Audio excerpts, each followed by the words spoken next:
Crouse.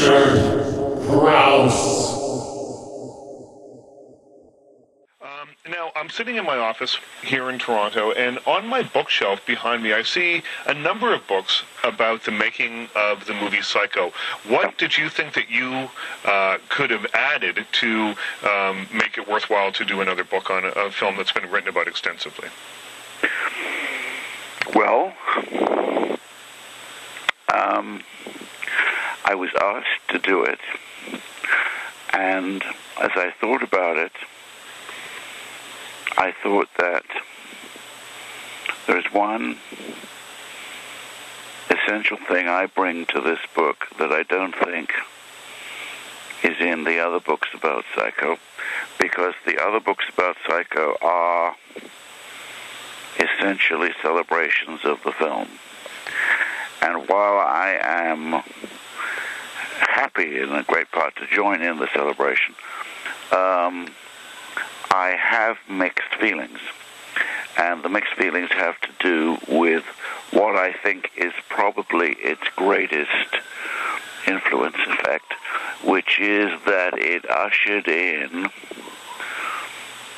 wave upon wave of legitimized violence of a kind that simply could not have been conceived of in the movies before 1960. And this is not to say, and I don't mean to say, that there is not and has not always been a place for violence in film. I think there is, but I believe it's gone far too far. And I think it is actually one of the biggest things that has come between the mass audience and its continued enjoyment of film. In other words, I think that if you were to poll people far and wide and say, what has happened to the cinema as an entertainment, one of the things they would raise and talk about is that there are so many films being made that seem to them excessive and which go beyond any sort of proper treatment of violence and which they don't want to see.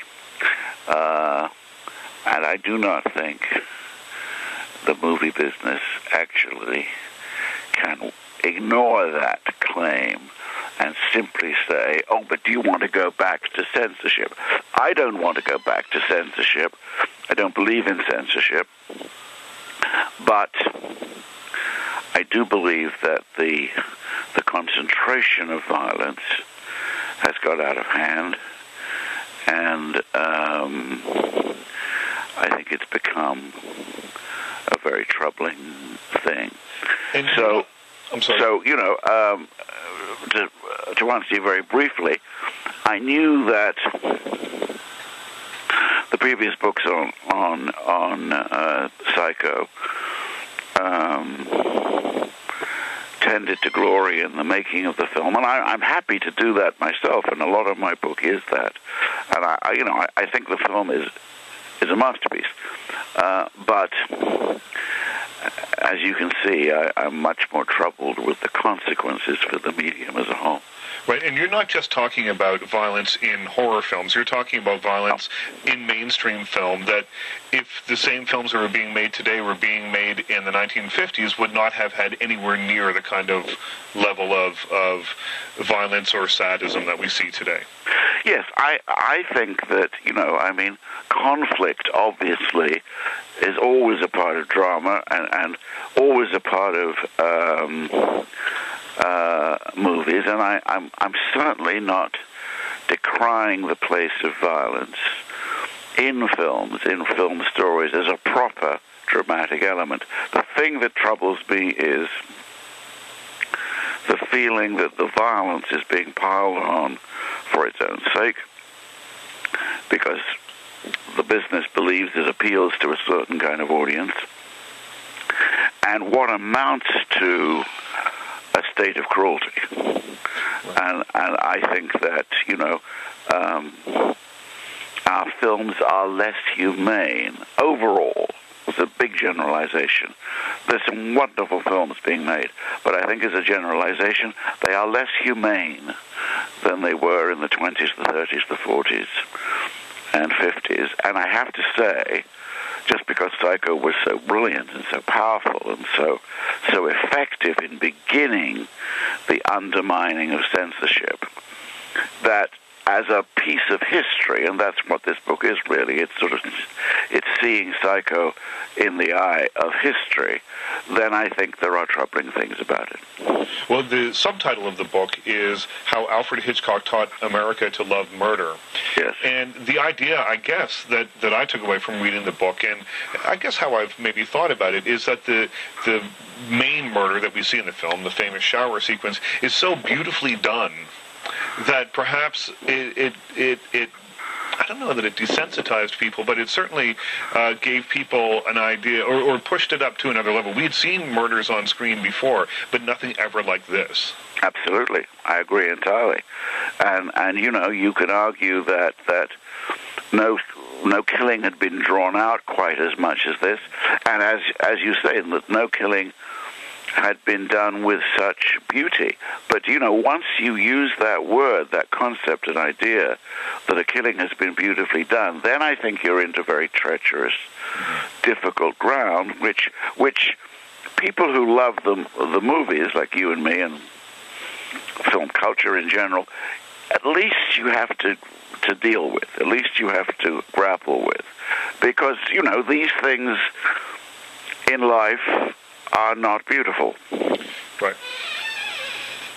I saw a film at the Toronto Film Festival last year, and one of the things I interviewed the director about it afterwards, and one of the things that I found so interesting about it is that the violence was shocking, and it was real, and it came out of nowhere, and the thing, it was based on his, and I've forgotten the name of the movie, just off the top of my head here, but it was based on his true life, and he said that's the way it actually happens. There's nothing glamorous about it. There's nothing.